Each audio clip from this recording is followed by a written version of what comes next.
Bureaucracy अगर बोले तो उसका जो सिलेक्शन है वो written exam, mains paper, interview, हम इसमें कभी भी व्यक्ति का जो प्रवृत्ति है वो उस लेवल पे चेक नहीं करते हैं। एक व्यक्ति को अगर मैं इनकम टैक्स डिपार्टमेंट में भेजना चाह रहा हूँ तो उसका टेस्ट किस चीज का होना चाहिए? बहुत बेसिक है, लोभ का। अगर वो नेशनल सिक्योरिटी में है, इंटरनेशनल सिक्योरिटी, बॉर्डर अफेयर्स या पुलिस सर्विस, आर्मी है, तो उसका बेसिक टेस्ट होगा भय का।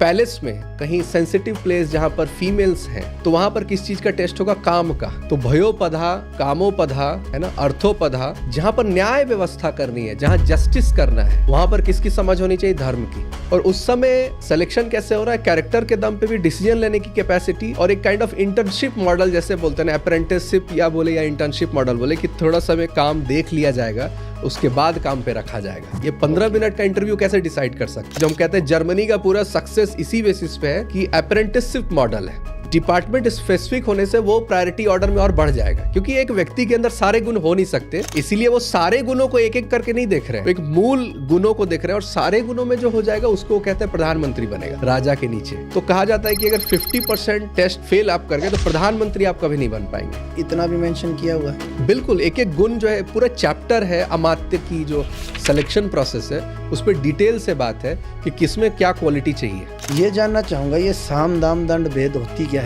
संस्कृत में जो श्लोक देखेंगे तो वहाँ साम दान दंड भेद है। तो इसको हम लोग कहते हैं कॉन्फ्लिक्ट रेजोल्यूशन। कुछ समाधान करना है, झगड़े का निदान करना है या मनवाना है अपनी बात, तो साम मतलब आप समझ लीजिए समझाना, परसुएशन। दान हो गया गिफ्ट, पैसा। दंड हो गया जो नियमों का पालन करवाना, आर्मी का प्रयोग करना, सैंक्शंस लगाना। और भेद हो गया कि अपने दुश्मनों को कभी मजबूत नहीं होने देना। उसके बाद एक लाइन जरूर जोड़ता है कि दंड और भेद परिवार और समाज के बीच में नहीं लागू होगा, वो कूटनीति में आ जाएगा। और समाज के लिए कूटनीति नहीं है, वो राजाओं के लिए बस है।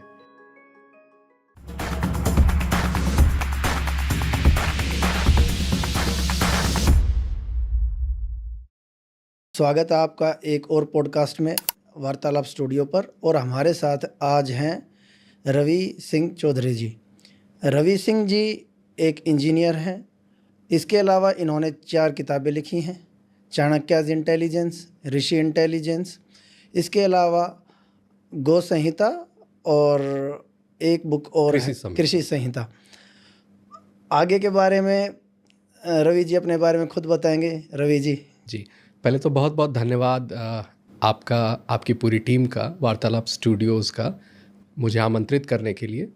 मेरा परिचय, मैं 7 साल गवर्नमेंट जॉब में था, एग्जीक्यूटिव इंजीनियर था रांची में। और उसके बाद पैरेलली मैं कृषि क्षेत्र के समस्याओं के लिए उसके समाधान ढूंढने के लिए भारत की यात्रा कर रहा था। तो उसके समाधान को ढूंढने के दौरान मैं शास्त्रों में आ गया। उसमें से अर्थशास्त्र भी है कि कृषि का क्या इंडिजिनस मॉडल हो, भारतीय मॉडल क्या हो। और फिर भारतीयता मुझे झलकने लगी जब मैं भारत घूमा, गांव-गांव गया, लगभग 73 गांव, 20,000 लोगों से मिलना जुलना, तब मुझे पता चला भारत कहाँ है और किस तरह बिहेव करता है। तो उसकी क्या समस्या है वही लोगों को पता नहीं है, तो समाधान हम कैसे दे सकते हैं। तो इसी दौरान फिर जो मेरा अनुभव रहा शास्त्रों के साथ भी, उसके बाद मैंने पुस्तकें लिखने प्रारंभ की। तो कृषि क्षेत्र में मेरा काम रहता है, किसानों के साथ अपना काम रहता है, गौ वंश पे काम रहता है। और जो भी शास्त्रीय ज्ञान जो आज के लिए महत्वपूर्ण समाधान के रूप में हमें अगर दिखता है तो उन शास्त्रों पे अध्ययन रहता है मेरा। अच्छा, तो आपको प्रेरणा मूलतः वहीं से मिली ये किताबें लिखने की, या फिर कोई और भी ऐसी घटना थी जिससे आपको? स्पेसिफिकली मैं पूछना चाहूँगा आचार्य चाणक्य के मतलब चरित्र और उनके बारे में आपने इतना रिसर्च करके लिखा और पढ़ा, तो आपको उसकी मतलब रुचि कहाँ से पैदा हुई? और जो आपने अभी बताया कि 73 गांव, वो 73 जो गांव थे वो एक ही क्षेत्र के थे या अलग अलग क्षेत्रों में आपको ये सारा एनालिसिस? ये 4 राज्य आप बोल सकते हैं, बिहार, झारखंड, उड़ीसा, बंगाल, मतलब ये क्षेत्र के ही सारे गांव हैं लगभग। और जो प्रेरणा है वो क्या है कि हम लोग मगध क्षेत्र से ही आते हैं। मतलब मेरे नाम में 2 टाइटल था, तो मैं अपने पूर्वजों, मतलब जो बड़े हैं, तो पूछता था कि ये सिंह और चौधरी क्यों है टाइटल में। तो बताया उन्होंने कि हमारे क्षेत्र के जो राजा साहब हैं उन्होंने सिंह टाइटल दिया। तो फिर एक होता है कि हमारा ओरिजिन क्या है, हम कहाँ से आए। तो हमें वहाँ लोकल जो है झारखंड में लोग मगहिया कहते हैं, मगही, जो अपभ्रंश है मगधी का, ठीक है। Okay. तो हम उसी क्षेत्र से आते हैं और आचार्य चाणक्य हमारे क्षेत्र के, आप समझ सकते हैं कि एक हिस्टोरिकल फिगर है, हीरो है हमारे। लेकिन जब ये बात आती है ना, जब ये पॉलिटिकल पार्टीज में जब विधायकों की खरीद फरोख्त होती है या कूटनीति या छलावा कहीं पर हो, तो कहा जाता है चाणक्य नीति है ये। चाणक्य नहीं। लेकिन जिस क्षेत्र से मैं आता हूँ या ग्रंथों को जब हमने देखा, तो मुझे लगा कि ये सही चित्रण नहीं है आचार्य चाणक्य का। एक विधि हो सकता है, लेकिन ये चाणक्य का व्यक्तित्व तो नहीं बताता। तो उस क्षेत्र का होने से उस ज्ञान का प्रभाव भी था हमारे क्षेत्र में। तो यहाँ से एक मूल प्रेरणा आई कि ये आचार्य चाणक्य की जो मूल व्यक्तित्व है, इकोनॉमिस्ट वाला नहीं, राजनीतिज्ञ वाला, कि आज चंद्रगुप्त मौर्य को कैसे ट्रेनिंग दी होगी, चक्रवर्ती सम्राट कैसे बनाया, धनानंद को क्यों हटाया, ये हमें जानने की ज़्यादा आवश्यकता थी। तो ये मेरी एक मूल प्रेरणा थी कि चाणक्याज़ इंटेलिजेंस पुस्तक मैं लिखूं। चाणक्याज़ इंटेलिजेंस सबरेल क्विल ने पब्लिश किया है और ये मिलिट्री हिस्ट्री रिसर्च फाउंडेशन का भी इसमें बहुत सहयोग रहा है इस बुक को आने में। आर्मी वेटरन्स की एक पूरी ग्रुप है जिन्होंने मुझे सपोर्ट किया कि चाणक्य की जो स्ट्रैटेजी और जो टैक्टिकल थिंकिंग है वो लोगों तक पहुँचे। तो उनकी सहायता से मैंने ये बुक पब्लिश की, चाणक्याज़ इंटेलिजेंस। पुरानी जो पुस्तकें हैं, ऋषि इंटेलिजेंस, वो ऋषियों की जो विधा है, ज्ञान परंपरा है, उसके ऊपर मैंने पुस्तक को लिखी। हाउ के ऊपर, जैसे हम कहते हैं कि हमारे पास इतना ज्ञान था, वेदों में ज्ञान है, जो भी हम बात करते हैं, क्या है उस पे अलग चर्चा हो सकती है। कैसे उस ज्ञान को प्राप्त किया, मेथडोलॉजी क्या थी। अभी हम कहते हैं रिसर्च है, लेबोरेटरी है, इंस्ट्रूमेंट है। पहले हम आयुर्वेद कैसे लिखे, किस प्रकार से हमने रिसर्च किया, उसकी जो पूरी प्रोसेस है, टेक्निक है, साधना प्रक्रिया है, उसके ऊपर ऋषि इंटेलिजेंस मैंने पुस्तक लिखी। दो जो पुस्तक है, कृषि संहिता, गौ संहिता, एक पूरी कृषि के ऊपर है, जो भारत भ्रमण करके किसानों के द्वारा जो भी देसी विधियां हैं, गोबर, गौमूत्र, गुड़, जितने भी प्रयोग करके जितने भी तरीके हैं कृषि के, उसका संकलन कृषि संहिता में है। और गौ संहिता में है गायों का उपचार, आयुर्वेदिक विधियों से जितनी भी प्रचलित विधियां हैं पूरे भारत में, जितने भी 15-16 लोगों से मैं मिला जो वैद्य रहे, मतलब गायों का उपचार आयुर्वेदिक विधियों से, तो उसका संकलन मैंने गौ संहिता में किया। तो ये मेरी 4 पुस्तकें हुई। रवि जी, ये पूछना चाहूँगा, अगर कोई इच्छुक है, कोई व्यक्ति इच्छुक है और आपकी किताब को खरीदना चाहता है, तो वो कहाँ से खरीद सकता है उसको? बिल्कुल, गौ संहिता के लिए तो मुझे एक नंबर देना पड़ेगा, जो स्क्रीन पर शायद आप दिखा भी सकते हैं। गौ संहिता और कृषि संहिता के लिए भी ऋषि इंटेलिजेंस और चाणक्य इंटेलिजेंस जो है ये अमेज़न पे उपलब्ध है। और ऋषि इंटेलिजेंस थ्रू आउट वर्ल्ड, मतलब amazon.com पे भी है, मतलब विदेश में भी कोई व्यक्ति है तो भी ऋषि इंटेलिजेंस को ले सकते हैं। धन्यवाद। जहाँ तक हो सकेगा हम आपकी बुक का लिंक भी वहाँ पर डाल देंगे, ताकि इनकेस लोगों को ईजी रहे ढूंढने में। आपने ये बुक लिखी, आपने बोला कि चंद्रगुप्त मौर्य के बारे में, नंद वंश के बारे में आपने सारी बातें की। मैं ये पूछना चाहूँगा, पहले तो मुझे ये बताइए कि ऐसा क्या था, वो 2300 साल पहले हुई है ये बात, 2300 साल पहले, जो मतलब हम जो आज जो हिस्ट्री हमने पढ़ी है, जो पढ़ी है सीबीएसई की, 2300 साल पहले हुई है। ऐसी क्या चीज़ थी कि आज भी हम उनके बारे में बात कर रहे हैं, आचार्य चाणक्य के बारे में, और उनकी ये मौर्य वंश हो गया, धनानंद हो गया, ये मैं आपसे पूछना चाहूँगा, ऐसा क्या है? बिल्कुल। तो जो स्टेटमेंट्स कभी कभी आते हैं, इवन सैफ अली खान ने भी कहा कि हम नेशन नहीं थे ब्रिटिशर्स के आने के पहले, है ना, हम राष्ट्र के रूप में, कंट्री के रूप में, ब्रिटिशर्स ने हमें वो योगदान दिया है। तो इतिहास में आप देखेंगे कि आचार्य चाणक्य ने अखंड भारत जो हम कहते हैं, तो वो जो पूरा मगध साम्राज्य का विस्तार करने का जो कार्य किया, एक छत्र के नीचे सभी को लाने का जो कार्य किया, उस हिस्ट्री को, उस कहानी को जब तक हम नहीं जानेंगे, ये जो फेक नैरेटिव्स जो आते रहते हैं बीच बीच में, वो फिर हम सभी को जो तोड़ने की बातें ज़्यादा होती है वो बाहर ज़्यादा दिखने लगती है। तो आचार्य चाणक्य एक, आप समझ लीजिए, एक व्यक्तित्व हैं जिन्होंने पूरे भारत को जोड़ा, पूरे भारत में एक व्यवस्था लागू की, और एक कहते हैं धार्मिक इकोसिस्टम, जो धार्मिक व्यवस्था का संचालन किया। तो ये भी एक कारण हो सकता है कि हम उन्हें क्यों जाने, क्योंकि उन्होंने भारत को जोड़ा है, हर एक क्षेत्र को जोड़ा। तो आपने बताया पहले लोगों के मतलब इंटरेस्ट के लिए कुछ स्टोरी बताना चाहेंगे कि क्या ऐसी व्यवस्था थी, मतलब आचार्य चाणक्य के बारे में, उससे पहले क्या थी? अभी आपने 2-3 नाम लिए, धनानंद, चंद्रगुप्त। पहले जो हमारे दर्शक हैं उनको इनके बारे में बताइए ताकि वो इनसे रिलेट कर सकें। बिल्कुल। तो आचार्य चाणक्य भी जब ग्रंथ लिखते हैं तो अपने गुरुओं को नमन करते हैं। तो जो भी ये कह रहा है कि फादर ऑफ इकोनॉमिक्स आचार्य चाणक्य हैं, फादर ऑफ पॉलिटिकल साइंस, तो ऐसा नहीं है। ये पहली बार नहीं हो रहा है, ठीक है। तो सबसे पहले जो राजा मनु का नाम आता है, मतलब अगर ऐसे हम देखें कि पॉलिटिकल हिस्ट्री में अगर जाएं तो कहते हैं कि मत्स्य न्याय हो रहा था समाज में। बड़ी मछली छोटी मछली को खा रही है, जो शक्तिशाली है वो शोषण कर रहा है जो कमज़ोर है, जो हम कहते हैं ना ऑपरेसर ऑपरेस्ड, आज भी हम कहते हैं, ठीक है। तो वहाँ पर राजा मनु ने जो है धर्म की स्थापना की। मनुस्मृति में भी धर्म के 10 लक्षण हम देखते हैं। तो ये व्यवस्था पहले भी रही, लेकिन धनानंद के समय जब उन्होंने देखा कि पहले तो ये तक्षशिला यूनिवर्सिटी अगर कहें वहाँ पर प्रोफेसर के रूप में है, और वो देख रहे हैं कि यवनों का आक्रमण हो रहा है, मतलब बाहरी। यवन कौन है यहाँ पर? यवन जैसे हम ग्रीक्स, आज के लैंग्वेज में अगर हम बोले ग्रीक सभ्यता, ग्रीक सिविलाइजेशन के जो लोग हैं जो आक्रमण कर रहे हैं भारत पर, उसमें इस्लाम है नहीं, उस समय क्रिश्चियनिटी है नहीं। सबसे पहले 2300 साल वाला भी कंफ्यूजन मैं दूर कर दूं। मैंने 9 पुराण देखे हैं। पुराणों में राजाओं की कथाएं हैं।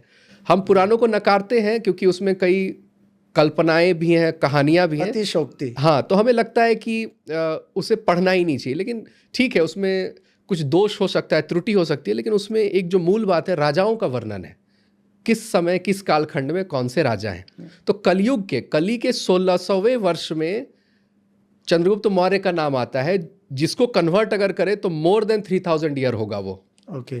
2300 साल नहीं। ओके। तो ये कंफ्यूजन क्यों है 2300 साल का? क्योंकि ये कहते हैं इंडिका में, मेगास्थनीज की इंडिका में ये बात लिखी हुई है।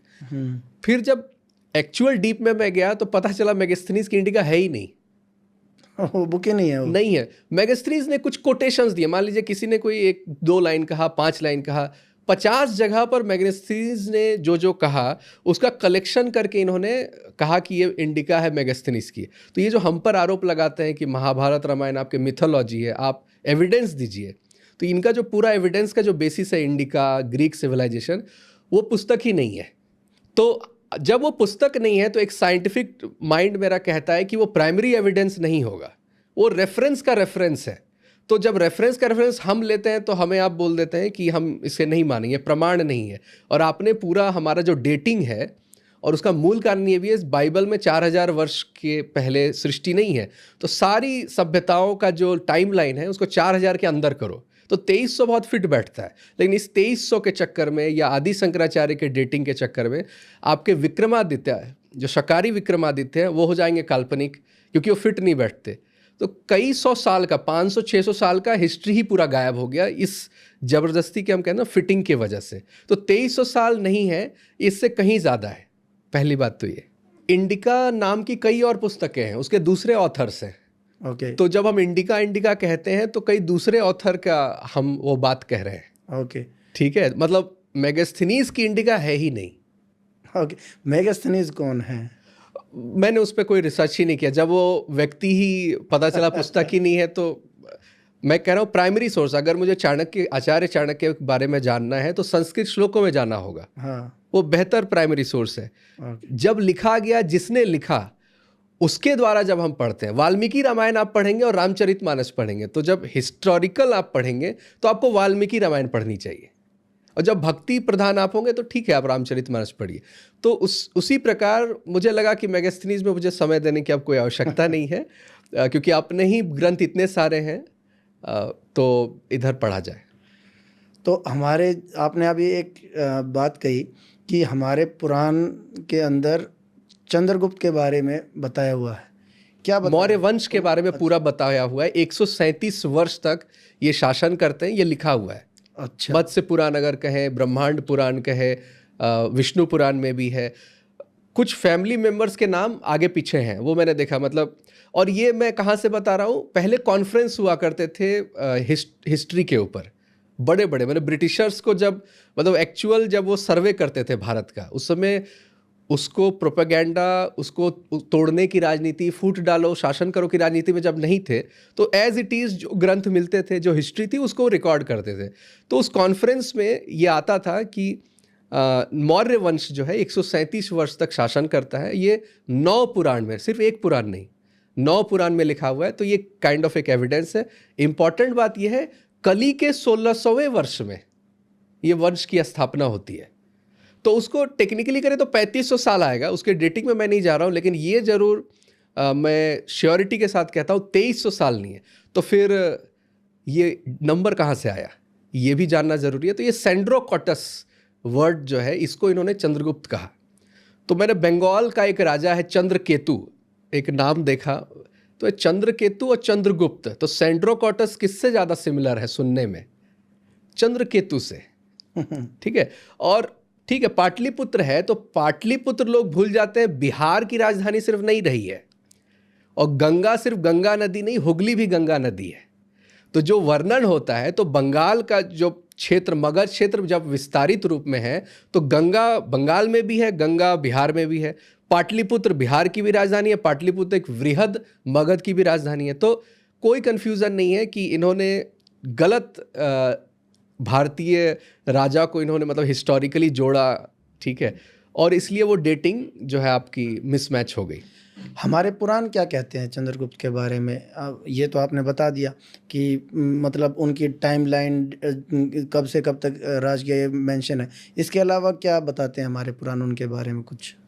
वो तो जीनियोलॉजी जो हम कहते हैं, बस परिवार का वर्णन है और मौर्य वंश की स्थापना होती है, बस इतनी ही बात है, और ज़्यादा तो उतना डिटेल में नहीं है। अच्छा, तो मैं ये पूछना चाहूँगा, चाणक्य जो आचार्य चाणक्य हैं, उनका एक मतलब सबसे ज़्यादा उन्होंने जिस चीज़ के ऊपर काम किया, अभी आपने जब चर्चा की शुरुआत की तो आपने बताया यवनों का आक्रमण हो रहा था। यवन आ रहे थे, पहले तो हम कर रहे हैं मगध की, यवन आ रहे हैं, ग्रीक आ रहे हैं, तो वेस्टर्न एरिया से। तो चीज़ क्या है, हमने ये सुनी कि भाई सारा, आपने भी बताया कि भाई सारे देश को जगाया, ये किया। शत्रुबोध एक चीज़ होती है, शत्रुबोध का कैसे उन्होंने मतलब लोगों को इसका एहसास कराया, कैसे इसका विवरण दिया, इसके बारे में क्या कहना चाहेंगे आप? तो शत्रु, ये इनका जो डोमेन है, ये साइकोलॉजी के अंदर आ जाता है। ह्यूमन साइकोलॉजी ये समझते हैं, मतलब लोगों को ये समझते हैं, ठीक है। तो वो वर्गों में बांटते हैं एक व्यवहार को। तो अगर 4 वर्ग में मैं कहूँ, तो एक कहते हैं वो भीत वर्ग, भयभीत जो रहता है, एक प्रकार का व्यक्ति भयभीत है। क्रुद्ध वर्ग, एक प्रकार का व्यक्ति क्रोधी है, ठीक है। लोभी वर्ग, ग्रीडी है, लालची है। और चौथा है मानी वर्ग, वो मान सम्मान का भूखा है, ठीक है। तो 4 प्रकार के हैं। तो शत्रु कैसे हो गए? जो भयभीत है, मतलब उसने कुछ ऐसा काम किया है जो स्टेट, जो राज्य है, जो राजा है, उसके नज़र में या कानून के नज़र में गलत है, तो वो डरा हुआ है। तो हमेशा वो विरोधी के रूप में रहेगा, क्योंकि उसे लगेगा कि ये पावरफुल हो गया सामने वाला व्यक्ति, तो उसके साथ कुछ नुकसान हो सकता है, तो हमेशा डरा हुआ रहता है। तो इसलिए वो एंटी नेशनल एक्टिविटीज़ वो करता रहता है। ओके, ठीक है। क्रुद्ध वर्ग, क्रोधी व्यक्ति है। क्रोधी व्यक्ति क्या होता है, कभी भी डिसीजंस जो है अचानक से कुछ ले सकता है, एब्रप्ट डिसीजन ले सकता है, प्लान्ड वे में नहीं लेगा, स्ट्रैटेजी उसकी मिस हो सकती है। ओके। तो आचार्य चाणक्य कहते हैं शत्रु से भी प्रेम करना, प्रेम नहीं बोलूँगा, मतलब भाव जो है वो शत्रुता वाली नहीं रहनी चाहिए, ठीक है। क्योंकि मन अगर आपका स्थिर है तो ज़्यादा आप स्ट्रैटेजी और टैक्टिक्स बना पाते हो। नफरत करोगे तो आप वो इमोशनल उसमें आप बह जाओगे। अब इम्पॉर्टेंट है, अगर मैं लोभी वर्ग कहूँ और मानी वर्ग कहूँ, तो आप देखते हैं भारत में किसी व्यक्ति को ऑक्सफोर्ड बुलाया गया, हार्वर्ड बुलाया गया, वहाँ स्टेज दिया गया, आप यहाँ पे स्पीच दीजिए, किसी को प्राइज मिला, मैग्सेसे अवार्ड मिला, आप समझ रहे हैं, ठीक है। तो देखिए, ये आचार्य चाणक्य के अर्थशास्त्र पढ़ने के बाद मेरा ये दिमाग खुला। बहुत लोग, हमें क्या लगता है कि ये व्यक्ति अंतर्राष्ट्रीय स्तर पर सम्मानित है, तो इसमें कुछ ना तो अच्छा किया होगा, बहुत अच्छा काम किया होगा। तो सोवियत क्या करता था सबसे पहले, क्योंकि ये लोग टैक्टिक्स ज़्यादा वो यूज़ करते थे, भारत आते थे, उन्हें जो मेरिट वाला बंदा दिखता था, दमदार आदमी है और इसे सम्मान नहीं मिल रहा है यहाँ पर, उसे ले जाते थे और बहुत सम्मान से उसका एकदम स्वागत करते थे। एक होता है ना रॉयल ट्रीटमेंट कर रहे हैं और यूनिवर्सिटी घुमा रहे हैं और रशिया घुमा रहे हैं, तो वहाँ उस व्यक्ति को लगता था मेरा कंट्री तो मतलब घटिया है, मतलब मेरे टैलेंट को तो ये लोग समझते हैं। ओके। यहाँ कद्र है मेरिट की, यहाँ व्यक्ति का सम्मान है। ये व्यक्ति जब भारत लौटेगा तो सिर्फ महिमा मंडन करेगा वहाँ का, ओके। और अपने देश को गाली देगा। तो यूके में कहते हैं एक पूरा एक ग्रुप है जो प्रतिदिन न्यूज़पेपर खोलता है, उसमें एक इंडिया के बारे में जो भी नेगेटिव न्यूज़ है वो पकड़ता है और 5 लोग मिलके हंसी मजाक करते हुए बातचीत करते हैं। उनका एक प्रतिदिन या वीकली जब भी मिलेंगे तब का उनका आदत है। ये उनकी प्रवृत्ति बन गई कि एक बार भारत को गाली देना है। तो वो कहाँ से हुआ? क्योंकि उसको वहाँ उतना ज़्यादा उसको अपना बना लिया गया। तो ये जो मानी वर्ग है ये फूट डालने के लिए, लोगों को तोड़ने के लिए बहुत इंपॉर्टेंट टूल होता है। तो शत्रुबोध होने से क्या है कि आचार्य चाणक्य चंद्रगुप्त मौर्य को कह रहे हैं अपने में जो मेरिट वाले हैं उसको फूटने मत देना और सामने वाले में फोड़ दो। आप समझ रहे हैं? सामने वाले में अगर उसे सम्मान नहीं मिल रहा, वो लायक व्यक्ति है, उसको भी ले आओ अपने पास। तो जैसे मैं देखता हूँ जेएनयू पे बहुत लोग मजाक उड़ाते हैं, बोलते हैं ये एंटी नेशनल लोग हैं। एक बात भूल जाते हैं, मेरिट, मेहनती लोग हैं, मेहनत से उन्होंने काम किया। तो आपको सीखना क्या है, जो एंटी इंडिया एलिमेंट भी है कि बहुत कोऑपरेटेड वे में एक्ट करते हैं, मेहनत करते हैं, एफर्ट लगाते हैं। तो ये आचार्य चाणक्य बोलेंगे सीखो इनसे, क्योंकि ऐसे लोग ऐसा ना हो कि आपके खेमे से जाकर के दूसरे खेमे में चले जाए। और जो लोभी वर्ग है मतलब वो बिक जाएगा, वो देश को भी बेच सकता है पैसे के लिए, या जो भी हनी ट्रैप अगर हम बोल दे, किसी भी प्रकार का और भी हम अगर तरीके से हम बोल दे। तो शत्रुबोध क्या है कि शत्रु जो क्रिएट होगा ये इसी 4 ग्रुप में से निकल के आएगा और आपके खेमे में इसको होने नहीं देना है। जैसे क्रोधी, मतलब किसी को किसी लायक है किसी पद के लिए, आपने उसे पद नहीं दिया तो वो क्रोधित होके, जैसे राज्यसभा का टिकट नहीं मिले किसी को, उसे लग रहा था कि मैंने 15 साल से मेहनत की, मुझे टिकट नहीं मिला, अब वो अचानक से विरोधी हो जाएगा जिसका वो सपोर्टर था, क्योंकि उसके अंदर मान सम्मान की भूख ज़्यादा है राष्ट्रीयता से। ठीक है। तो शत्रुबोध की मतलब एक जो कलात्मक रूप में अगर मैं बोलूँ, जो ये इमेज होता है कि इंटरनेशनल फिगर है, ये लोग नहीं पकड़ पाते। इवन उसमें नोबेल प्राइज भी आप जोड़ सकते हैं। इसी से जुड़ा हुआ एक सवाल कि जो अब ये ब्रेन ड्रेन की जो हम ये देख रहे हैं, हमारे को ये प्रवृत्ति देखने को मिल रही है, अभी भी बहुत सारे लोग क्या नाम है, जब एक सर्टेन इकोनॉमिक ग्रुप या सर्टेन कोई एजुकेशन के लिए जाते हैं, इंडिया को छोड़ करके जा रहे हैं। हमारे बहुत सारे क्षेत्रों के अंदर ये बहुत बड़ी समस्या हो गई है। पंजाब को देख लेते हैं, हम साउथ के अंदर देखते हैं, वहाँ पर उनके लिए एजुकेशन मतलब यूएसए। तो कहीं ना कहीं ये भविष्य में हमारे देश के लिए एक तरीके से शत्रु बनेंगे। अगर आचार्य चाणक्य ये कह रहे हैं कल को ये ब्रेन ड्रेन होगा तो हमारे लिए घातक है।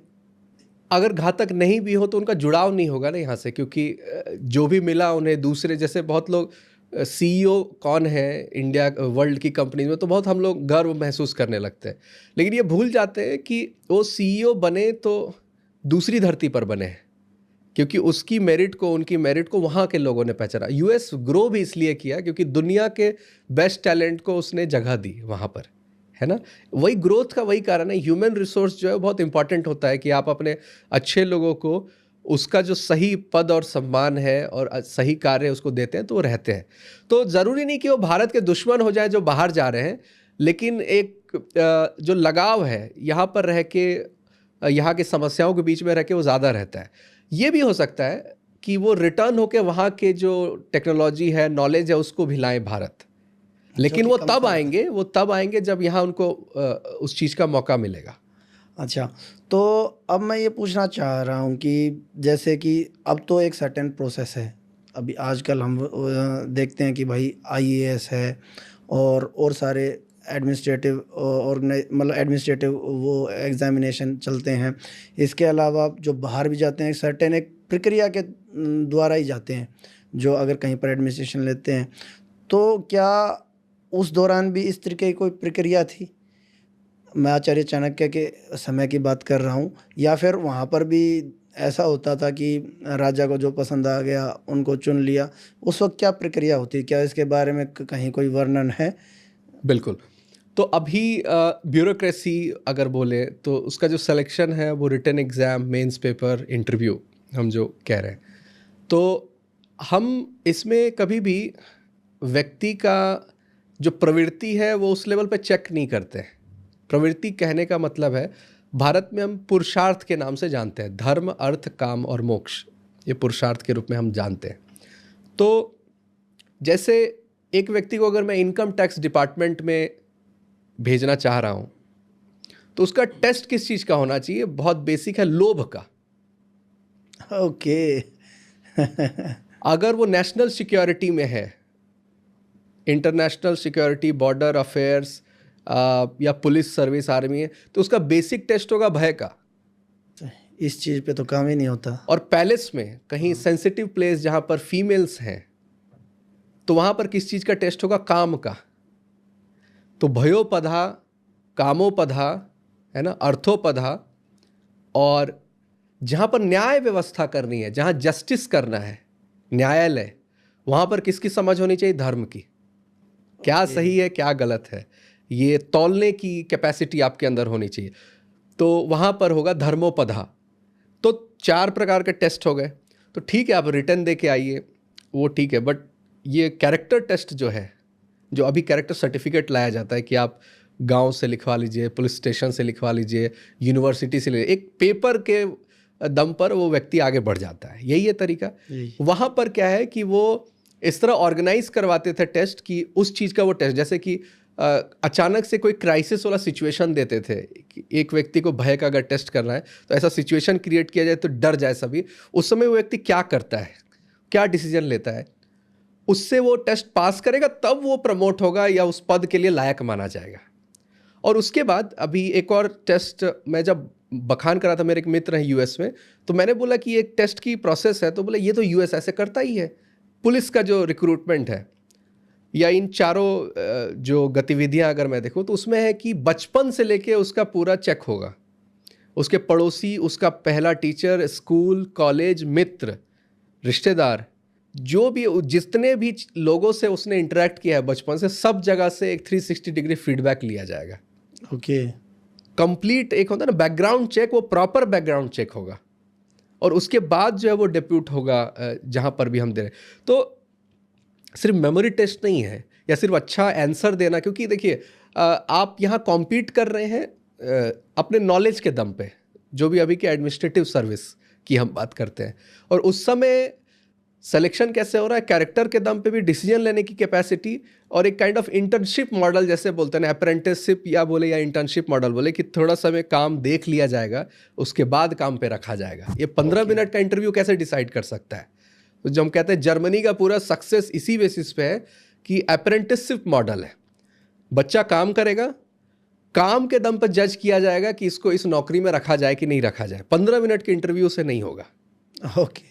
तो आईएएस को अगर हम कन्वर्ट करें भारतीय एडमिनिस्ट्रेटिव सर्विस, बीएएस, तो आचार्य चाणक्य की जो पूरी व्यवस्था है वो एक व्यक्ति के जो चरित्र का जो पूरा टेस्ट है वो थॉरो एग्जामिनेशन के बाद उसे रखा जा रहा है। और डिपार्टमेंट स्पेसिफिक होने से वो प्रायोरिटी ऑर्डर में और बढ़ जाएगा, क्योंकि एक व्यक्ति के अंदर सारे गुण हो नहीं सकते, इसीलिए वो सारे गुणों को एक एक करके नहीं देख रहे हैं, वो एक मूल गुणों को देख रहे हैं। और सारे गुणों में जो हो जाएगा उसको कहते हैं प्रधानमंत्री बनेगा, राजा के नीचे।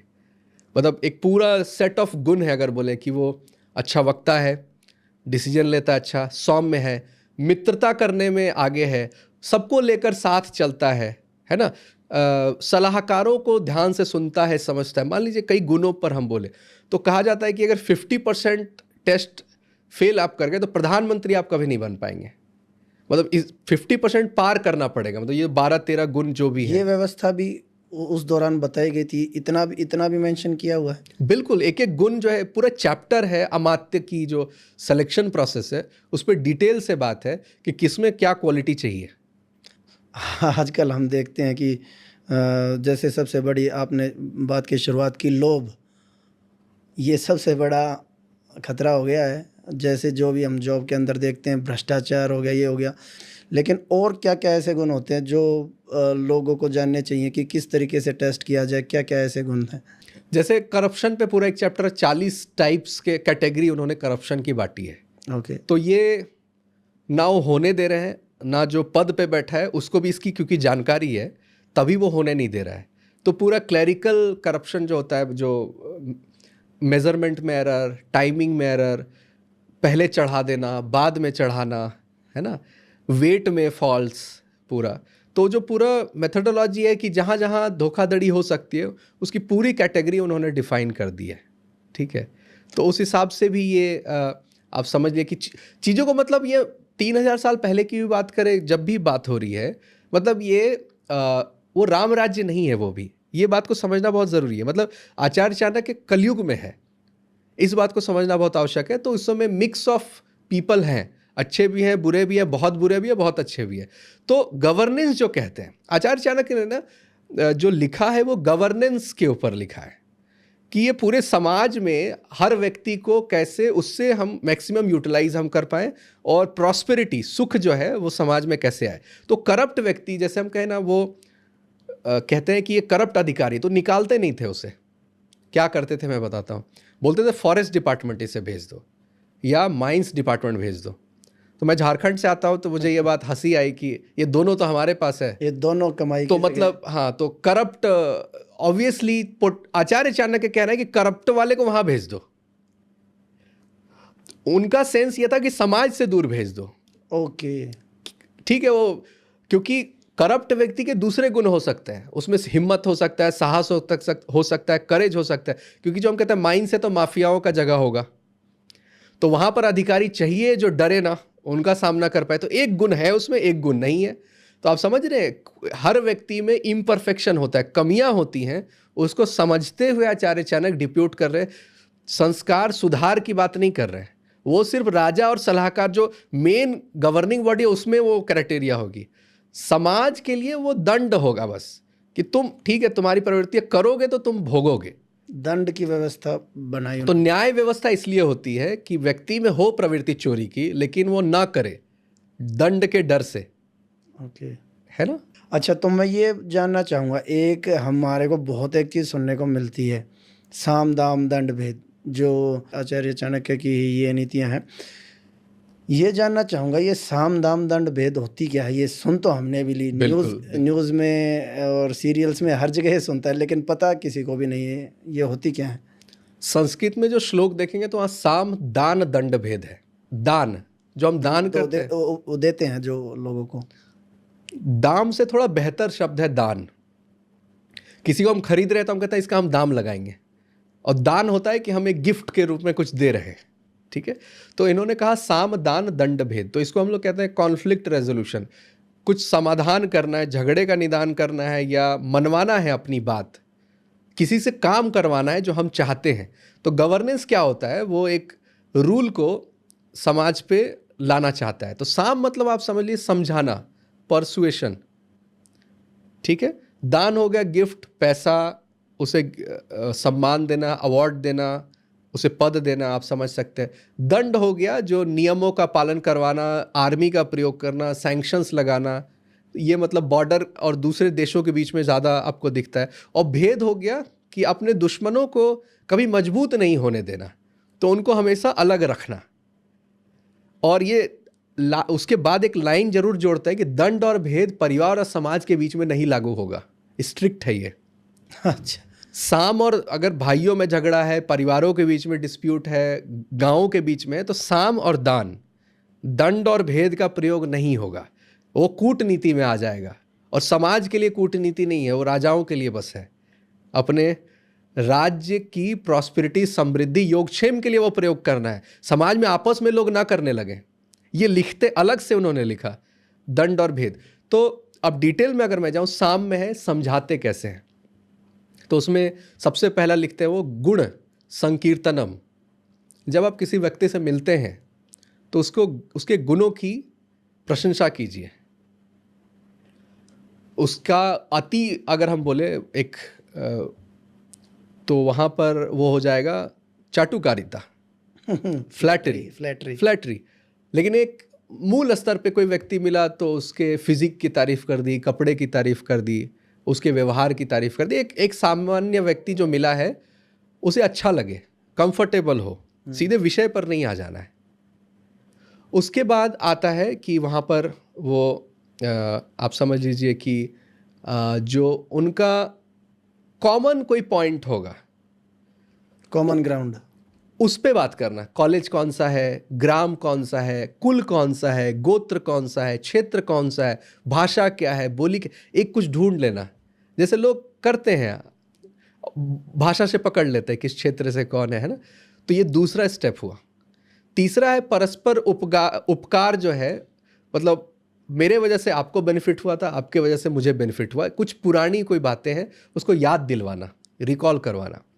अब चौथे पॉइंट पे वो विजन और फ्यूचर की बात करेंगे, जो अब हम सामने वाला व्यक्ति काम निकलवाना चाहता है, बात करना चाहता है। अब वो बात होगा कि मैं आपके साथ ये करना चाहता हूँ, आपका इतना सहयोग चाहिए, हम दोनों को इसमें फ़ायदा है, सिर्फ आपका फ़ायदा नहीं है, सच बोल रहे हैं, मेरा भी इतना फ़ायदा है, आपका भी इतना फ़ायदा है।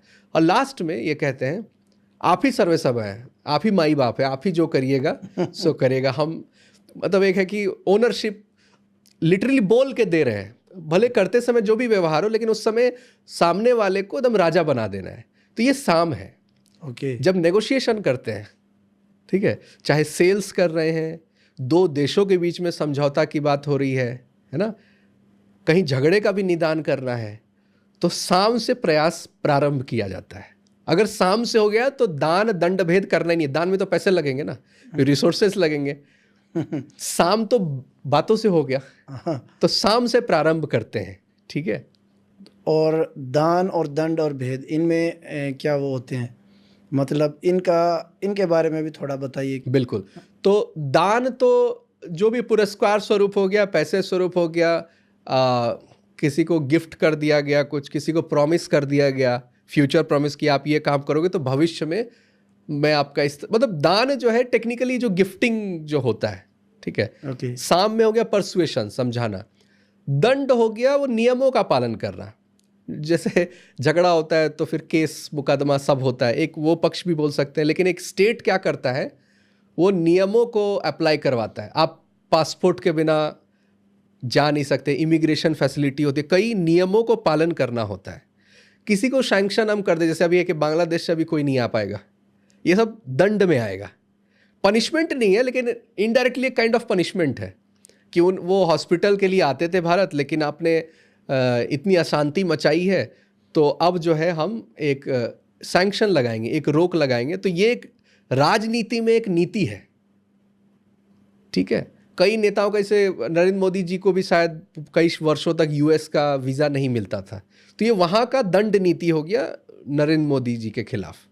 और भेद हो गया जो हमने कहा, जो यूएस अपनाता है अभी। यूएस का जो मेन थ्योरी ये है कि सभी ग्रो करे थोड़ा थोड़ा थोड़ा थोड़ा, लेकिन कोई भी सुपर पावर ना बने। मतलब एक सैटेलाइट की तरह 5-6 देश हैं, आप चाइना ग्रो करो, सब ग्रो करो, इतना ग्रो मत करो कि मेरे आदेशों का पालन करना बंद कर दो। तो भेद कैसे करना, चाइना को इससे लड़वाओ, पाकिस्तान को इससे लड़वाओ, वो तो हर देश का एक दुश्मन देश पैरेलल में खड़ा करो। तो आचार्य चाणक्य क्या कर रहे हैं, भेद मतलब शत्रु शक्तिशाली ही उसे होने नहीं देना है,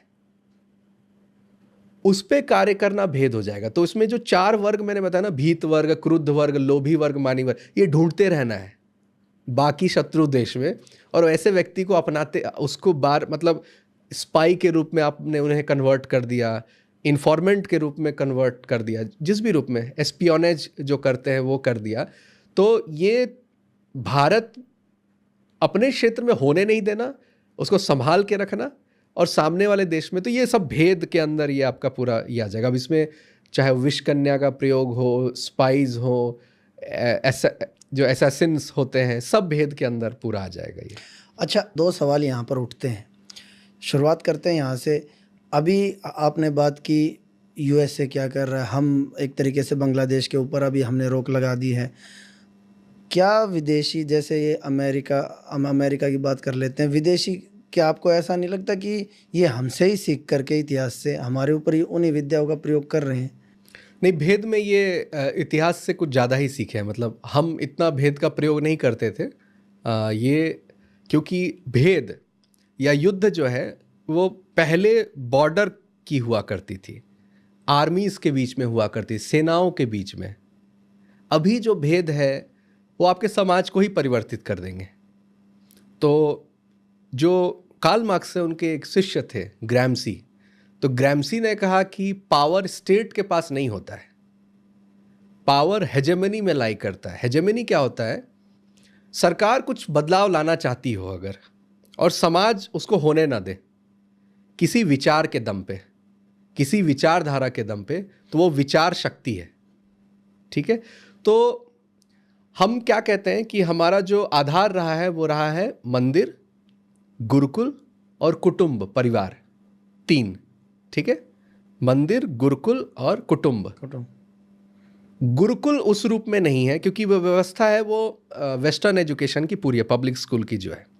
मंदिर जो है वो तीर्थ से टूरिज्म में कन्वर्टेड है, मतलब वो आर्थिक स्वरूप में ज़्यादा दिखते हैं, आध्यात्मिक स्वरूप में बहुत कम, मासेस के लिए, मतलब लोगों के लिए कम दिखते हैं। और तो आखिरी बचता क्या है? कुटुंब, परिवार।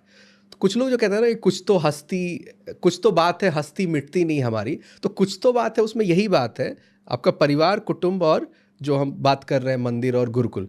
तो बचा क्या? आखिरी परिवार। तो इसे तोड़ना, अगर आप तोड़ देते हैं तो व्यक्ति हो जाएगा न्यूक्लियर, अकेला, फिर उसको कंट्रोल करना हो जाता है आसान। तो ये कभी आचार्य चाणक्य या हमारे ग्रंथों ने ऐसी बात नहीं की कि दूसरे के परिवारों को तोड़ दो। बहुत लोग सही या गलत पे बात कर ले, फेमिनिज्म पे, वो अलग विषय है, महिला सशक्तिकरण पे बात कर ले, लेकिन फेमिनिज्म का मूल पर्पस था, जो आया था इस शक्तियों की वजह से आया था, जो वैश्विक शक्तियां हैं, उन्होंने कहा कि परिवार को तोड़ने के लिए ये बहुत आवश्यक है कि महिलाएं परिवार का हिस्सा अपने आप को ना माने, वो आज़ाद होना चाहें। ठीक है, तो फेमिनिज्म भी वहाँ से आया। तो ये जो भी चीज़ें हैं, ये आज करके आप समझ लो प्रॉक्सी वार के तरीके हो गए। ये दिखाई देते नहीं हैं, लेकिन ये आपके समाज को तोड़ते हैं। और एक पूरी टीम आई थी, मतलब यूएस से आई थी, आप समझ लो भारत में स्टडी करने। तो उन्होंने डिज़ास्टर के ऊपर पूरा रिसर्च किया कि जब आपदा आती है उसके बाद ये लोग सरवाइव कैसे कर जाते हैं भारत के लोग, इसका मूल कारण क्या है। तो जब मेरी बात हुई तो मैंने बोला कि आपने 50 लाख 1 करोड़ खर्चा किया है, तो मूल कोई 5 बातें जो आपको समझ में आती हो, जो भारतीयों के बारे में आपको पता चली हो। तो उन्होंने कहा कि एक परिवार के पास हम गए, तो उन्होंने कहा उसके बेटी की मृत्यु हो गई थी और पिता है, पिता बड़ा शांत प्रतीत हो रहा है। तो उन्होंने कहा, उनसे पूछा गया कि आपका अब इच्छा शक्ति क्या है जीवन को जीने का, तो आपने अपना बेटा खोया है।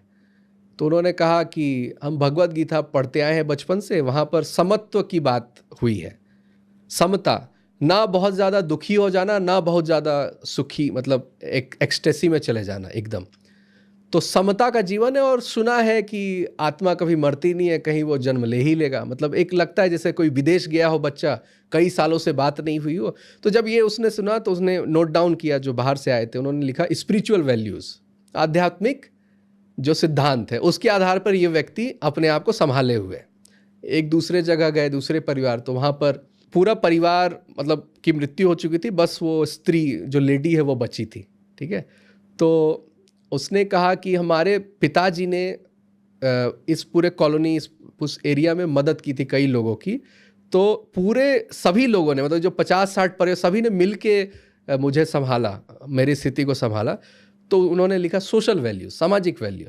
यहाँ व्यक्ति उपकार करते हैं, और उपकार ट्रांजैक्शनल नहीं होता है कि मैंने मदद की, सामने वाला मुझे उतना मदद अब चाहिए इससे, ये कोई मेज़र नहीं करता कोई। नेकी कर दरिया में डाल, जो हम कहते हैं, किया हमने, मदद किया, ठीक है। तो सामाजिक वैल्यू लिखा उन्होंने। तो स्पिरिचुअल वैल्यू, सामाजिक वैल्यू, और फिर आप समझ लीजिए कि एक वाइफ एक की मर गई है, पत्नी नहीं है, ठीक है। तो उसके गले में कैमरा देखा, मतलब उस पुरुष के गले में। तो उससे पूछा गया कि मतलब आपकी इच्छा शक्ति क्या है, अब जीवन को कैसे जी रहे हैं, आपने अपनी अर्धांगिनी पत्नी को खोया। तो उन्होंने कहा कि मेरी पत्नी चाहती थी कि मैं फोटोग्राफर बनूं, ठीक है, तो मैं अभी उसकी इच्छा पूरी कर रहा हूं। अब सामने वाले के लिए ये बहुत बड़ा मतलब बहुत बड़ी बात थी, क्यों हम भी नहीं समझ पाते। विदेश में उन्होंने कहा कि जीवित होते हुए व्यक्ति अलग हो जाता है, डाइवोर्स। यहाँ मरने के बाद रिश्ते कैसे निभा रहे हैं? अभी श्राद्ध भी चल रहे हैं, श्राद्ध भी चल रहे हैं। और ये अपने पिता को, ये हर वर्ष जो स्वर्गवासी हो गए हैं वो फिर कैसे जल दे रहे हैं, मतलब मरे हुए पिता को जल दे रहे हैं। तो ये लोग हिस्टोरिकली देखे कि वो जो शाहजहां और जहांगीर की जो कहानी है, वो जो कहता है कि तुमसे अच्छे तो हिंदू हैं जो अपने मरे हुए पिता को भी पानी देते हैं, जो तुमने मुझे पूछा नहीं। और शाहजहां और औरंगजेब। औरंगजेब, हाँ। तो इन्होंने फिर वो लिखा फैमिली वैल्यूज़, तो spiritual value, social value, family value, और इसके बाद अगर हम जोड़ दें तो राष्ट्रवाद आ जाएगा, सामाजिक भावना आ जाएगी, ठीक है, और वसुधैव कुटुंबकम भी आ जाएगा, विश्व हमारा एक परिवार है। तो शक्तियाँ क्या करती है, ये जो लेयर्स है ना, ये हमारा शील्ड है, यही हमारा ढाल है। हमें लग रहा है कि न्यूक्लियर बम इतना होना चाहिए, हमारी आर्मी इतनी होनी चाहिए, जीडीपी इतनी होनी चाहिए तो हम मजबूत हो जाएंगे।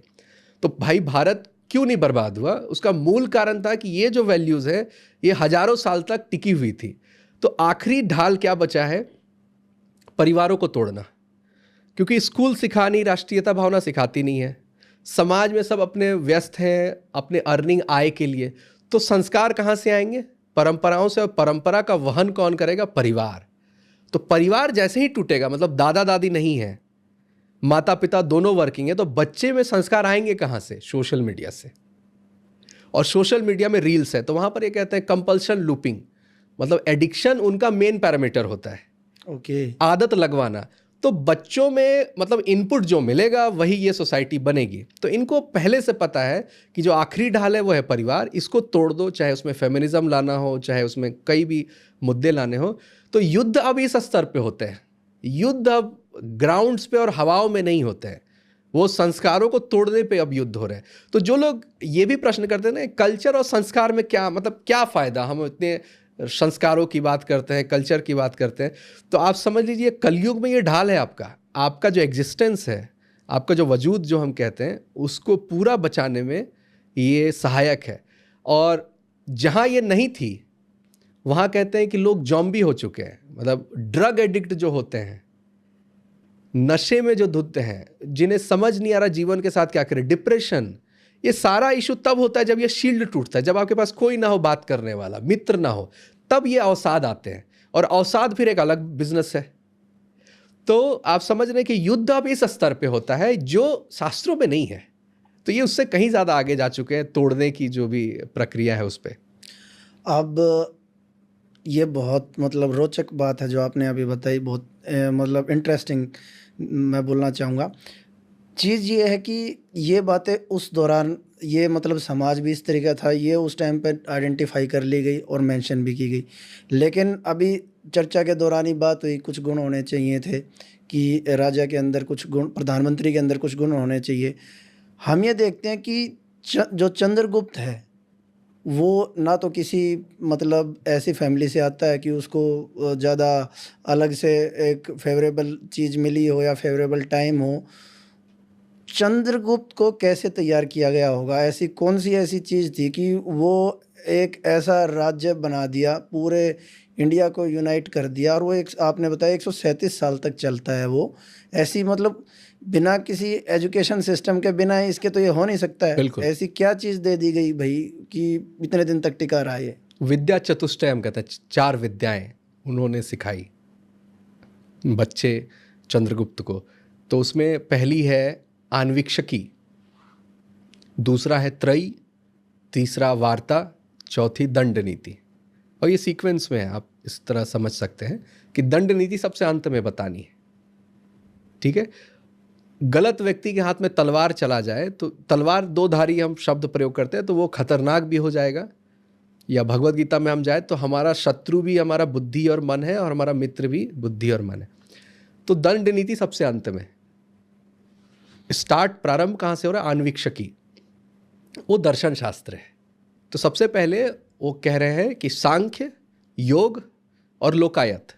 तो महाभारत में भी श्लोक आता है कि नास्ति सांख्य समम ज्ञानम, नास्ति योग समम बलम। सांख्य के समान कोई ज्ञान नहीं है और योग के समान कोई बल नहीं है। और एक तीसरा दर्शन शास्त्र लोकायत, जिसको चारवाक दर्शन कहते हैं। अब ये बहुत इंटरेस्टिंग है कि ये त्रयी भी पढ़ा रहे। त्रयी मतलब 3 वेद, यजुर्वेद, ऋग्वेद, सामवेद, ठीक है। अथर्ववेद नहीं है वहाँ पर। वो कहते हैं कि अथर्ववेद साधु सन्यासियों के लिए है, राजा के लिए नहीं है, ठीक है। और वार्ता हो गई ट्रेड, इकोनॉमिक्स जो हम बात करते हैं, कृषि, गौ, पशुपालन, व्यापार। और दंड नीति जो शासन नीति है, practically, not just art of punishment but पूरा गवर्नेंस कैसे राज्य चलाते हैं उसकी पूरी नॉलेज। तो आन्वीक्षिकी प्रारंभ हुई तो उसमें ये क्या मान रहे हैं महाभारत के काल से ही कि सांख्य के समान कोई ज्ञान नहीं है, ठीक है। तो ऐसा वो क्यों कर रहे हैं, ये मुझे जहाँ तक समझ में आया, क्योंकि वो डायरेक्टली वो लिख नहीं रहे हैं वहाँ पर। एक राजा को डिसीजन लेना है सलाहकारों के बोलने पे, और राजा हर विषय का एक्सपर्ट नहीं हो सकता। ये सभी को ये बात समझ में आ रही है, हर विषय का वो ज्ञाता हो नहीं सकता, लेकिन निर्णय उसे ही लेना है। तो इसका मतलब उसमें इतनी समझ होनी चाहिए कि सामने वाला किस स्तर की बात कर रहा है, ग्रेविटी है कि नहीं उसमें, वो कितनी एक्चुअल बात कर रहा है, बेवकूफ़ तो नहीं बना रहा है ना, सारगर्भिता है उसमें। तो इसकी समझ के लिए बुद्धि का स्तर बढ़ाना पड़ेगा चंद्रगुप्त का। तो बुद्धि के स्तर के लिए उन्होंने कहा कि सबसे जो टफेस्ट सब्जेक्ट है उस समय का वो पढ़ा दो। मतलब आज बोला जाए तो बोला क्वांटम फिजिक्स पढ़ा दो, उसके बाद हम प्रधानमंत्री बनाएंगे। जब वो बच्चा होगा तो पहले वो फिजिक्स पढ़ ले। तो उससे क्या होगा, बुद्धि का स्तर उसका मतलब उस विषय को समझने में बुद्धि का होगा कसरत। बॉडी का कसरत करके जिम हम जाते हैं, बुद्धि के कसरत के लिए उसके सबसे कठिन विषय दे दिया गया। योग देगा उसे आत्मबल। यहाँ पर एक मतभेद है कि न्याय और वैशेषिक जो तर्कशास्त्र है और जो भौतिक विद्या है उसको योग कहा जाए, ठीक है। तो उस पर डिटेल में अर्थशास्त्र में लिखा हुआ नहीं है, लेकिन इतना लिखा हुआ है कि आत्मबल आता है। और हम आन्वीक्षिकी शब्द से भी जोड़ सकते हैं कि एक व्यक्ति लॉजिकल होना चाहिए, तार्किक होना चाहिए, वो भावनाओं पर सारे डिसीजंस को ना ले, वो नाप तौल करके डिसीजन को ले। तो ये नाप तौल करने की प्रवृत्ति कब आएगी, जब वो तर्कशास्त्र और या आत्मबल अगर कहें योग विद्या वो साधा हुआ हो। अब आता है तीसरा जो है वो चार्वाक, लोकायत। तो भारत क्या है, वो कर्म की थ्योरी पे चलता है, और चलता नहीं मतलब जो मैंने भी नोटिस किया, हम सभी नोटिस करते हैं। मान लीजिए 4000 संप्रदाय रहे हैं भारत में, सभी में मतभेद है, मूर्ति पूजा करना है कि नहीं करना है, निराकार साकार सगुण तंत्र वेद। कर्म पे किसी का कोई झगड़ा नहीं है। कर्म धर्म और गौ, ये तीन अगर हम बोले तो जैन बौद्ध और हिंदू सब एक साथ आ गए। तो कर्म पे कोई झगड़ा नहीं है, मतलब ये सब इसको मानते हैं कि ये काम करता है, जो बोओगे वही तुम काटोगे। तो बोले न्याय करने में ये दिक्कत होगा। बोले जैसे किसी ने क्राइम किया, अब आप ये लॉजिक लगा दो कि जिस पे क्राइम हुआ है उसके कोई पुराने पाप रहे होंगे, इसलिए वो भोग रहा है ये, और ये जो क्राइम कर रहा है ये भी पापी बन रहा है तो इससे भी भोगना पड़ेगा। ये भगवान सब देख रहे हैं। इस व्यवस्था में न्यायाधीश आप नहीं बन सकते। आप न्याय कैसे करेंगे? अगर न्याय की जो सत्ता है उसको परमार्थ और परमात्मा पे दे देंगे, अलग बात है वो कार्य कर रहा है, लेकिन वो कह रहे हैं 1000 साल के वो डायमेंशन में वो काम कर रहा है। अभी क्राइम हुआ है और इसे 1000 साल बाद फैसला हो तो तुम कैसे राजा हो? तो लोकायत है कि अगला जन्म नहीं होता, शरीर ही आत्मा है। यावत जीवेत सुखम जीवेत ऋणम कृत्वा घृतम पिबेत, जब तक जियो सुख से जियो, ऋण लेके घी पियो। ये जो है मतलब भौतिकतावादी, जो हम देखते हैं वो हम मानते हैं, जिसे हमने नहीं देखा है हम उसे नहीं मानते हैं। तो ये प्रवृत्ति दो काम करेगा। एक है कि राजा को सन्यासी नहीं बनाएगा, जो भारतीय इतिहास में कई राजाओं के साथ हुआ कि वो सन्यासी बन गए, तो राजपाट ना छोड़ दे, उसके चक्कर में ये जो हमारा राष्ट्र है उसको समस्या हो जाएगी। और दूसरा, ये न्याय स्वयं ले, कर्मों पे ना छोड़े। तो जनता के लिए क्या करना पड़ेगा? जनता को ये बताना पड़ेगा कि परमात्मा का अंश राजा में है, तो न्यायिक व्यवस्था आप राजा को सौंप दो, भगवान पे नहीं। तो आचार्य चाणक्य ये आन्वीक्षिकी विद्या पहले इन्होंने सिखा दिया। इसके बाद त्रयी वेद। वेद में धर्म और अधर्म, क्या सही है क्या गलत है, ऋणों का सिद्धांत बोल दें, जो हम कहते हैं ना कि जैसे एक सिद्धांत अगर मैं बोलूँ वेद से, अगर वेद तो इतना विशाल है, राजा के लिए क्या उसमें से निकल के आएगा? तो एक निकल के आएगा कि व्यक्ति और परिवार की बात हो तो परिवार सर्वोपरि है, परिवार और ग्राम की बात हो तो ग्राम हो जाएगा, ग्राम और राष्ट्र है तो राष्ट्र, राष्ट्र और परमात्मा है ब्रह्म है तो ब्रह्म। एक प्रायोरिटी ऑर्डर है, ठीक है।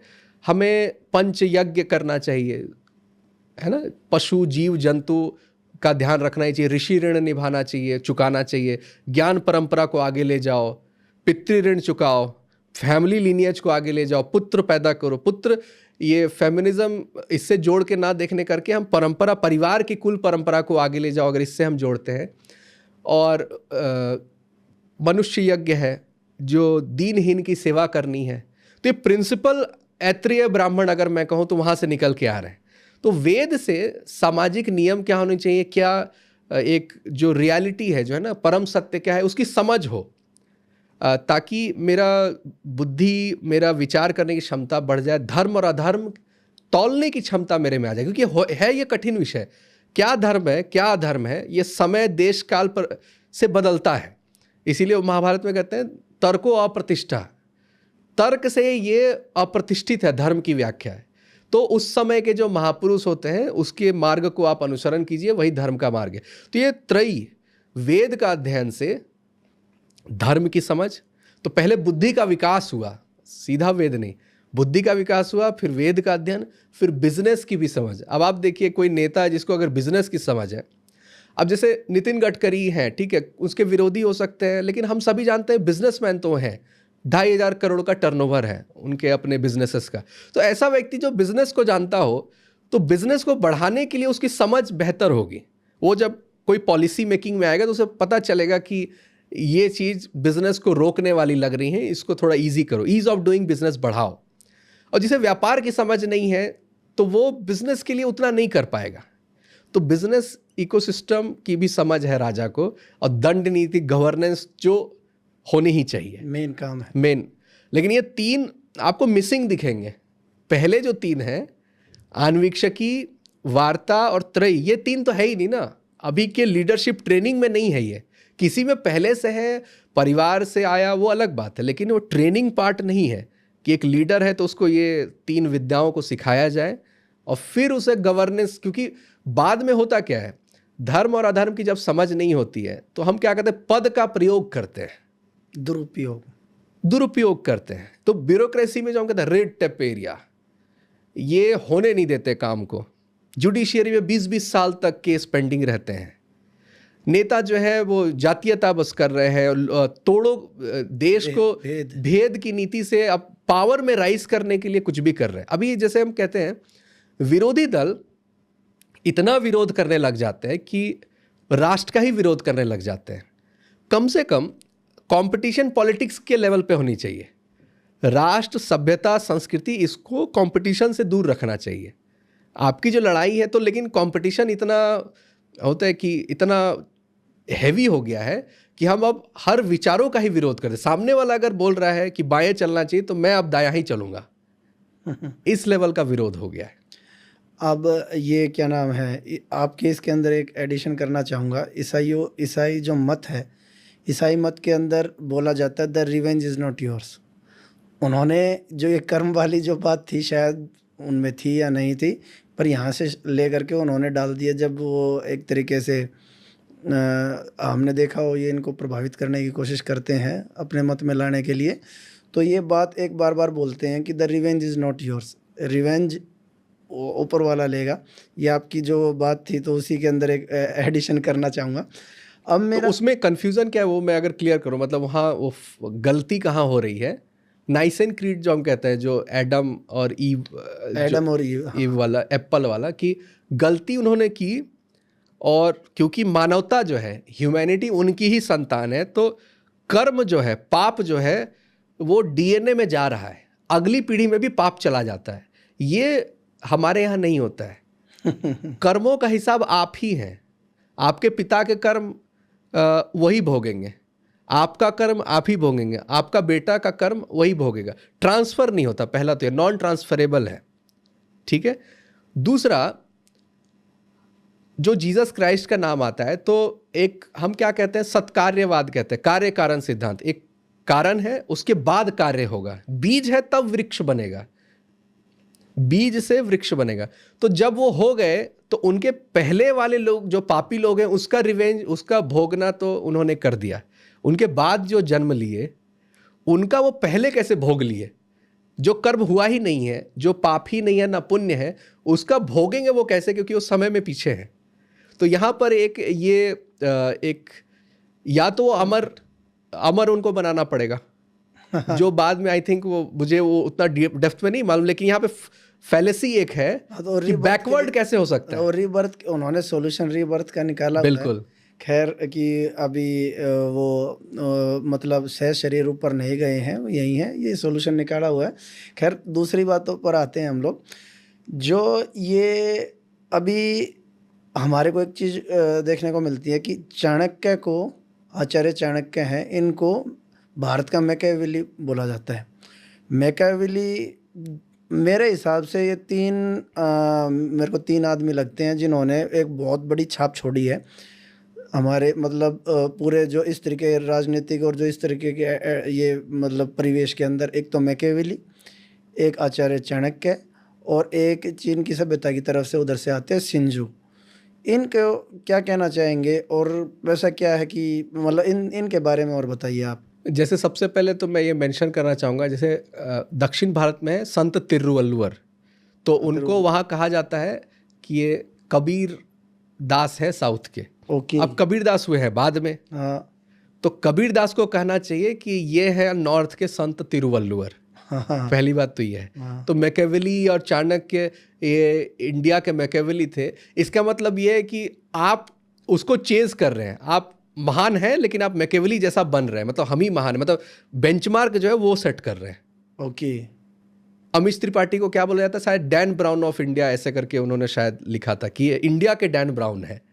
तो आप देख रहे उपाधि ही उनके तरफ के लोग हैं, मतलब उनकी बराबरी ना कर सकें। मतलब उपाधि, जो उपाधि है वो उनके ही लोग हैं। उनके जैसा आप अगर महान बने हैं आपके क्षेत्र के कोई, तो कहाँ तक पहुँचे, उनके जैसे लोग तक बने हैं।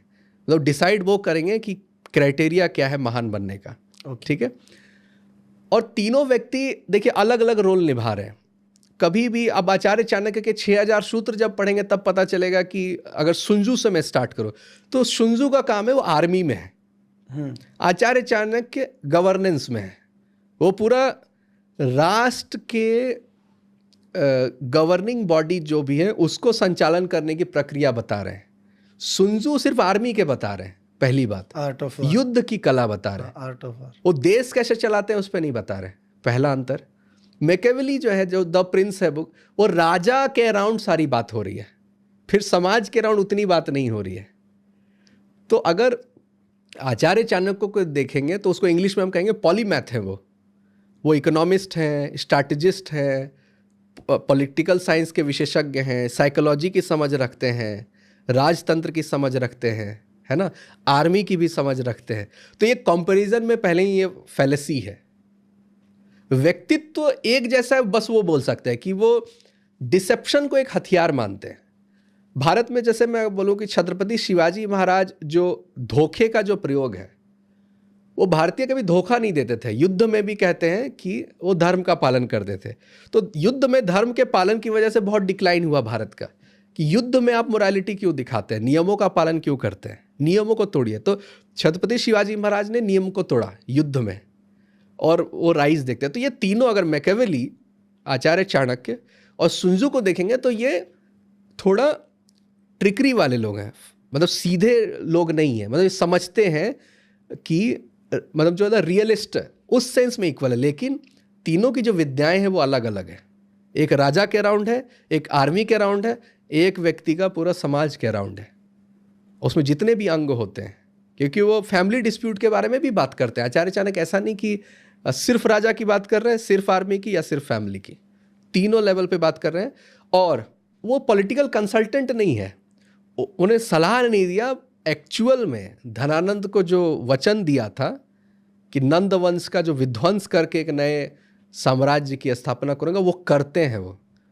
तो मतलब वो प्रोफेसर के रूप में बस नहीं है, वो सिर्फ संदेश नहीं देते, संदेश नहीं देते, वो उसको एग्जीक्यूट करवाते हैं। तो ये बहुत बड़ा डिफरेंस है। हाँ, हम देखते हैं सिंजू के बारे में तो पता नहीं कितनी उन्होंने आर्मी लीड करी, और ये भी नहीं पता कि मैकियावेली ने कितना वो करके दिखाया, लेकिन यहाँ पर तो लाइव डेमोन्स्ट्रेशन करके दिखाया उन्होंने। कुछ कंपैरिजन है, जैसे सुंजू और आचार्य चाणक्य में मैं बताऊं तो उसमें सुंजू कहते हैं कि प्रॉक्सी वार सबसे ऊपर रखो, युद्ध करो ही मत हेड टू हेड। हाँ, जो चाइना फॉलो करता है। और उसका जो मेन स्ट्रैटेजी अगर हम बोले वो ऐसा है कि एनिमी खतरनाक नहीं होता, उसमें लड़ने की प्रवृत्ति खत्म कर दो, वो आपसे भिड़े ही ना, ये बेस्ट स्ट्रैटेजी होगी। ओके, बिना युद्ध करे आपको मतलब कभी प्रॉब्लम ही ना करे इस स्तर पे रखो अपने एनिमी को, आपके लिए कभी प्रॉब्लमेटिक न हो। और डिसेप्शन क्या है, जब आप कमज़ोर हो तो अपने आप को ताकतवर बताओ, और जब आप ताकतवर हो तो अपने आप को कमज़ोर बताओ। ये सुनजू का ट्रेडमार्क है ये सब, ठीक है, कि आप समझ गए कि कमज़ोर हो तो ताकतवर बताओ, इसका मतलब ये है कि सामने वाला आप पे अटैक नहीं करेगा क्योंकि ताकतवर समझेगा। और जब आप ताकतवर हो, कमज़ोर बताओ अपने आप को, क्योंकि वो कमज़ोर समझ के सामने वाला अटैक करेगा और आप उसे युद्ध में हरा दोगे, तो सुरक्षा हो जाएगी। ठीक है। और ये टेरेन और जो आर्मी की पूरी स्ट्रैटेजी होती है उसके ऊपर सुनजू बहुत अच्छे से बात करते हैं, बहुत तगड़े लेवल पे। मौसम के बारे में, टेरेन के बारे में, बिल्कुल, टाइम के बारे में, कब अटैक करना, कब ये जो सरप्राइज अटैक है, चाहे वियतनाम वॉर हो या छत्रपति शिवाजी महाराज का जो गुरिल्ला वॉरफेयर टेक्निक बोलते हैं कि सरप्राइज अटैक करो फिर गायब हो जाओ, ये सब है सुनजू का मतलब स्ट्रैटेजी में। अच्छा, अब मैं पूछना चाहूँगा कि जो पुरुषार्थ के बारे में बताया है आचार्य चाणक्य ने, और अर्थशास्त्र के अंदर अर्थ के बारे, ये अर्थ को इतना महत्व क्यों देते हैं, ये इसका मतलब क्या है, इसके बारे में कुछ प्रकाश डालना चाहेंगे? बिल्कुल। तो पहले लोगों को अंतर करना चाहिए कि स्वधर्म और राजधर्म अलग अलग है। एक सामान्य व्यक्ति की बात नहीं हो रही है। अर्थशास्त्र किसके लिए लिखा गया है? राजा के लिए। अर्थतंत्र के लिए लिखा गया है, राजतंत्र के लिए लिखा गया है। तो उसको, पुरुषार्थ को राजतंत्र के लेंस से अगर देखेंगे तो धर्म के मूल में अर्थ आएगा। अगर आपकी ट्रेजरी मजबूत है, धन संचय किया हुआ है आपने, पावर आप रखते हैं, एक शब्द है स्ट्रैटेजिक ऑटोनॉमी रखते हैं। स्ट्रैटेजिक ऑटोनॉमी क्या होता है? आप कोई निर्णय लेंगे, कोई रोकने वाला नहीं होगा आप पे। जैसे यूएस है, कहीं भी घुस गया, किसी आतंकवादी बोल के मार के आ गया, परमिशन नहीं लेंगे। तो स्ट्रैटेजिक ऑटोनॉमी। हमें क्या होता है, थोड़ा 10 देशों से बात करो, नहीं तो सैंक्शन ना लग जाए, हमारे रिश्ते खराब हो जाए।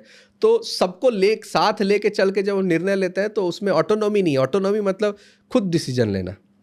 तो स्ट्रैटेजिक ऑटोनॉमी तब आएगी जब आप में समृद्धि होगी, आपके यहाँ अर्थ होगा। ओके। और अर्थ होगा तो आप फिर धर्म का पालन करवा पाएंगे। जैसे धर्मगुरु धर्म का प्रचार कर रहे हैं, अगर पालन कौन करवाएगा? राजा। क्योंकि जो अधार्मिक होगा उसको पनिश करना है आपको, तभी दूसरों के लिए उदाहरण होगा कि ये कार्य नहीं करना, ये अधर्म है। जब तक उसको ये 26/11 अटैक बोलते हैं, 26/11 अटैक के बाद सरकार ने रिटेलिएशन नहीं लिया, ठीक है, लिया ही नहीं। तो पनिशमेंट करके हम कहते हैं धर्म का प्रचार जो है वो किया जाता है। तो अर्थ जब मजबूत होगा तो श्लोक क्या आता है? सुखस्य मूलम धर्म, सुख के मूल में धर्म है, ठीक है। और धर्म की व्याख्या बहुत लंबी जाती है, जिसमें राजतंत्र के रूप में अगर मैं बोलूं, जो ध्री धातु से आता है कि धारण जिसने किया हुआ है, या महाभारत में क्या धर्मो रक्षति रक्षिता कहते हैं, धर्म की रक्षा आप करो, धर्म आपकी रक्षा करेगा। ये ऐसा क्या है?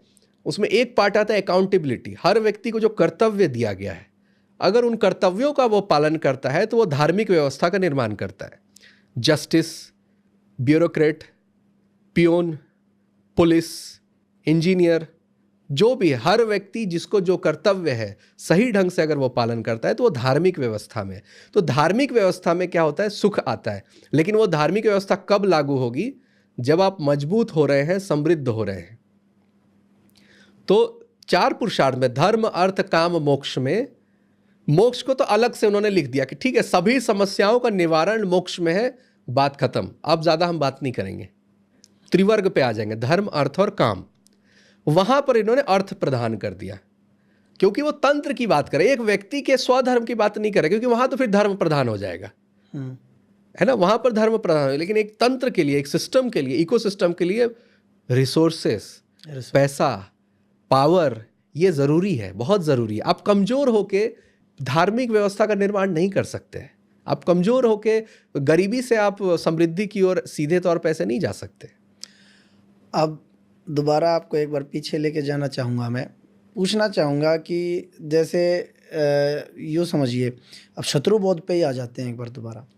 शत्रुबोध के बारे में बहुत ज़्यादा चीज़ें एक्सप्लेन की है, ये मेरे दिमाग में आ रही थी काफ़ी देर से बात। मैं पूछना चाह रहा था कि शत्रु को पहचाने कैसे, उसकी चाल को समझने की कला क्या होती है, इसके बारे में क्या डिफाइन किया है आचार्य चाणक्य ने, कुछ बताया? शत्रु वो तो जो व्यवहार है उसका क्रोधी व्यवहार है, लोभी है, वो भयभीत रहता है और कामी व्यक्ति है।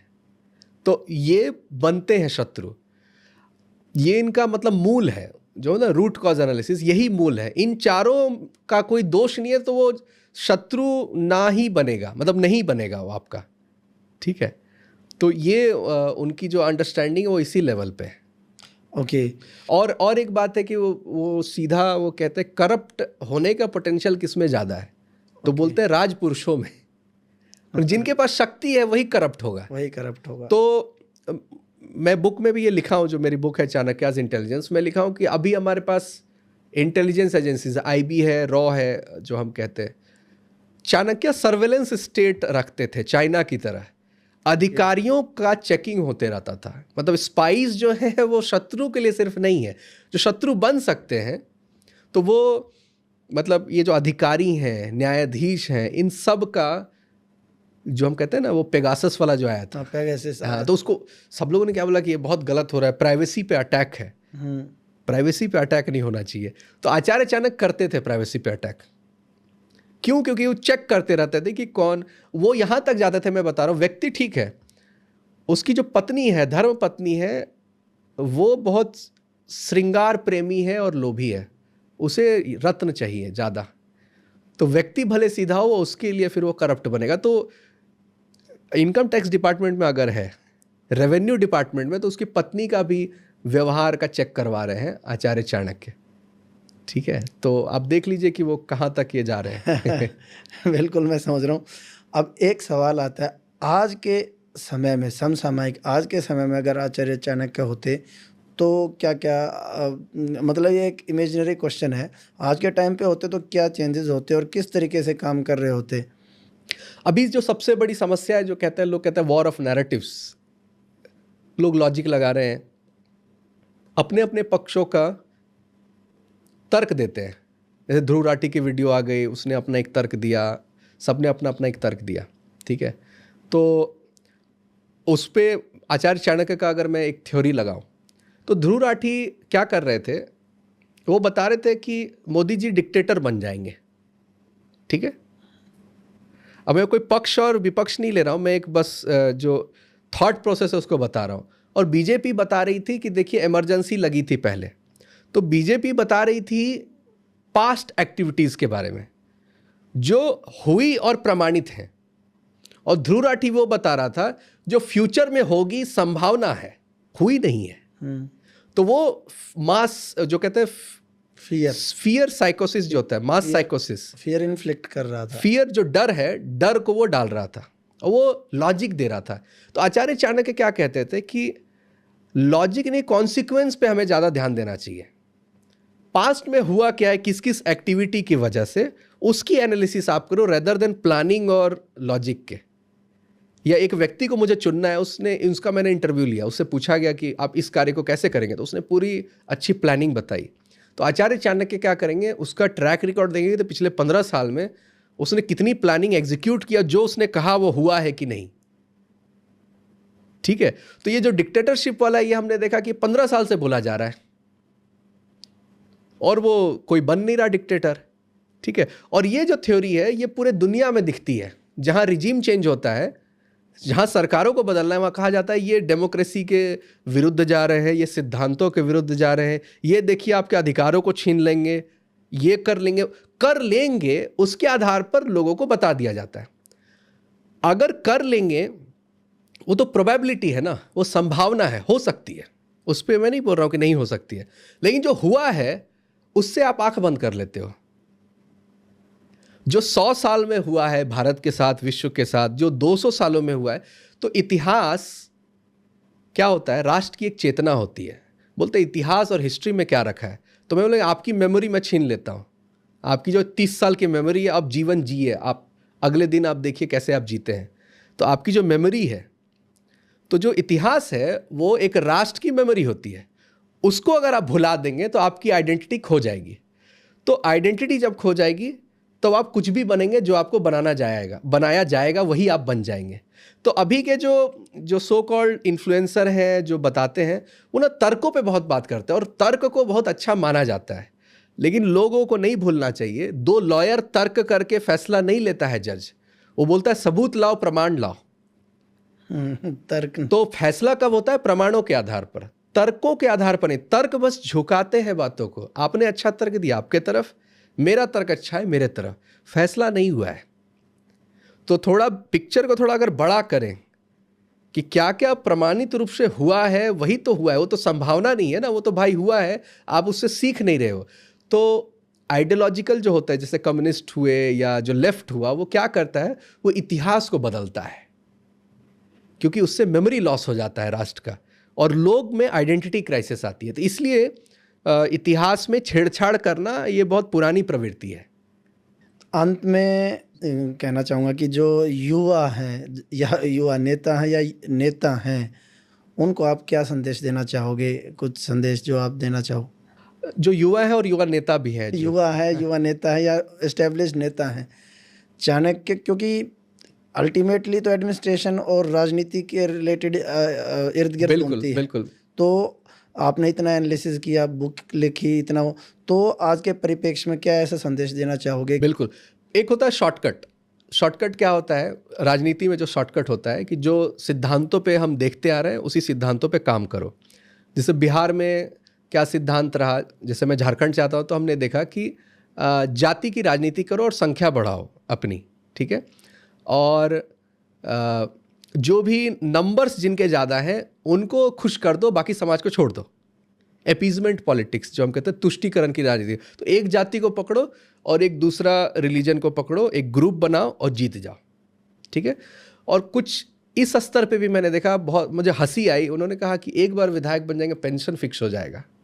तो विजन जो है यही है कि अपना घर कैसे चले उसके लिए वो कर रहे हैं। तो राजस्थान की एक, मतलब वहाँ जब मैं बात कर रहा था तो उन्होंने कहा जो राजपूत हैं, जो क्षत्रिय हैं, वो सबके हैं, ऐसा उन्होंने भाषा के प्रयोग की, क्योंकि उनके पूर्वजों ने सभी के लिए कुछ किया, तो उनमें जाति वाला कार्ड नहीं चलता जब राजपूत वहाँ खड़े होते हैं। तो ठीक है, तो एक किसी समाज से आप आते हैं तो आपका समाज तो शॉर्टकट हो सकता है, मतलब आपके समाज का सपोर्ट मिल जाए वो आपका, तो आप तुरंत राइज कर गए और एक ग्रुप को आपने पकड़ लिया, ठीक है। जो लेकिन आपको अगर लॉन्ग टर्म राजनीति करनी है तो आपको सबको जोड़ना होगा।